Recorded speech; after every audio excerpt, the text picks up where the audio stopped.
I'm not going to go into grand detail about my notions, preconceived notions about the Olivet discourse, but I kind of thought all along in the Olivet discourse that Jesus was talking about when the temple was going to be destroyed in 70 AD, which happened in 70 AD, that he was giving all these signs, and then he was giving these signs about when he's going to come, like, for the believer, well, not really to take the believers away, because I don't really believe he's going to do that, but come back to us physically, like actually, we'll see him, have heaven on earth kind of thing. Well, there'll still be heaven, but that's have heaven on earth when everything gets perfect and Jesus is here physically. Now, Jesus might talk about how he's going to come back in our lifetime, or like in someone's lifetime, he's coming back, and he's going to actually, the Bible might talk about how Jesus is coming back at some point and he's going to actually live on earth or live with us. We're going to always be with Jesus, the Christians. And most people have thought that the Olivet discourse was about that happening. So it was about the destruction of the temple in 70 AD, and it's also kind of about Jesus finally coming back at the end of the age. And that seems to make sense, because why wouldn't Jesus tell us about it at some point? In Acts, the angels, when Jesus was going up to heaven after he rose again, they're like, he's coming back in like manner. So we're expecting Jesus at some point. And if we haven't seen Jesus yet, then we're like, well, there's got to be a point where he tells us that he's going to do that, other than in Acts. And we're like, the Olivet discourse, it really sounds like he's talking about that.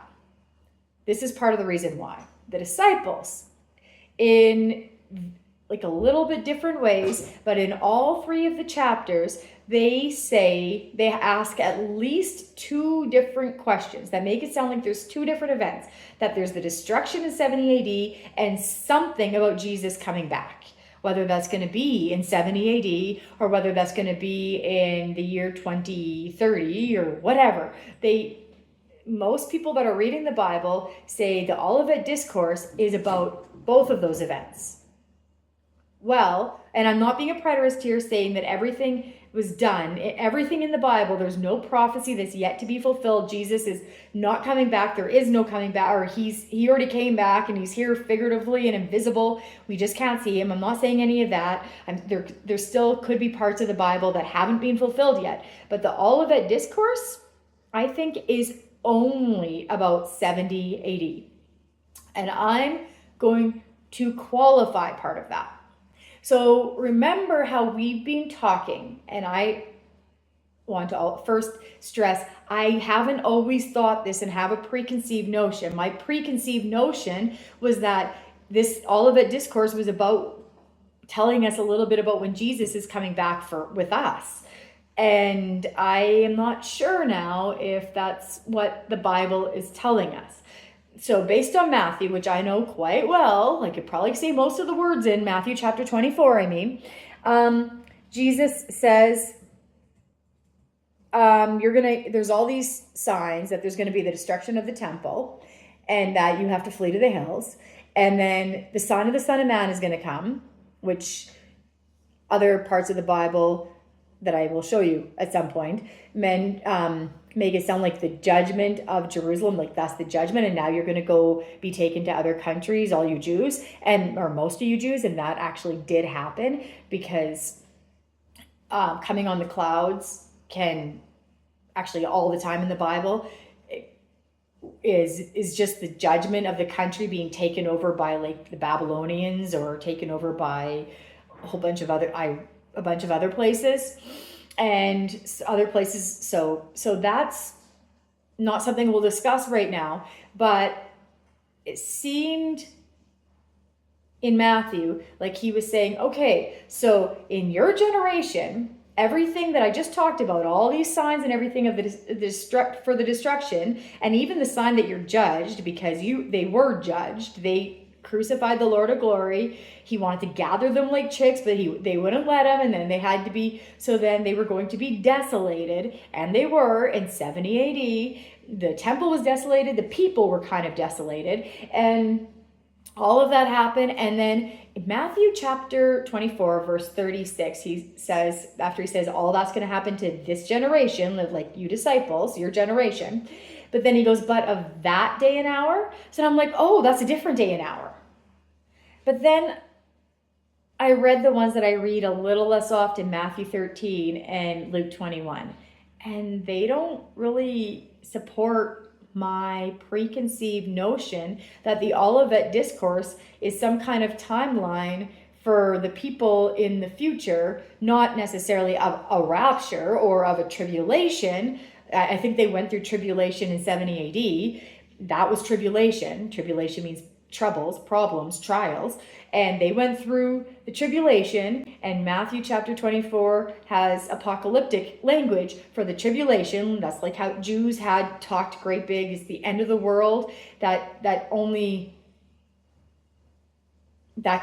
related to to the destruction of the temple, even though obviously that was not like literally the end of the world. That was the apocalyptic language that the Jews often used, Jesus included, and which wasn't exaggeration, it was just the language they used. Everybody understood it, but we like to make things up and take things out of context because we're American and Canadian and Australian, and we think we can do that. But anyhow, sorry, I just threw Australian in there, not sure why. And doesn't say that.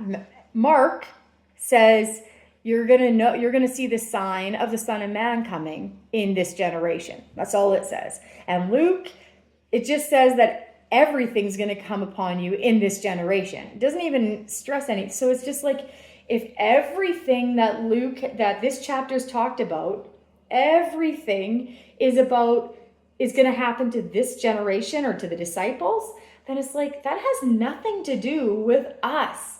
And so then Mark, I could twist it to kind of say, yeah, it talks about us, how the Olivet discourse is obviously about 70 AD, but it's also about when Jesus comes back way later. And Matthew definitely supports my idea, but taking all of those accounts together, Luke is the one that kind of seems to, even though Mark talked really fast, like bang, bang, bang, bang, bang, things happen, got to keep moving. Luke was like, I want to give an exact account. So he told us exactly what Jesus said, and like exactly, in short, like this was the point he was making, and we don't need to add a bunch of language. This is what is going to happen. It's all going to happen in this generation. So why am I telling you this? Well, for the simple fact first that if you are believing that the Olivet discourse has something to do with someone other than 70 AD, I think you're wrong. And me believing that up to like a week or two ago, I think I was wrong as well. I am not a preterist. I'm not saying prophecy has necessarily all been fulfilled. I'm not even a partial preterist. I'm not, and there's a difference between a preterist and a partial preterist, which you can find for yourself. So I'm not saying that something heretical. I'm not.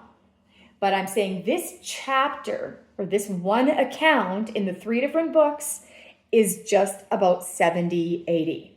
So when you hear about the Olivet discourse, it's not about how Jesus is coming on the clouds and gathering together his elect, meaning the Christians, and everybody else is going to be left behind.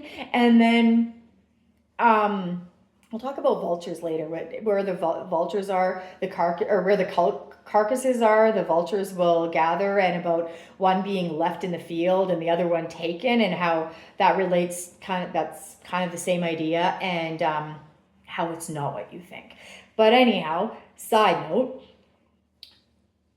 the Olivet discourse is about 70 AD, and it was fulfilled in 70 AD. The Olivet discourse is not about the future. It is about 70 AD. It wasn't even something like way in the disciples' future. It was within their generation.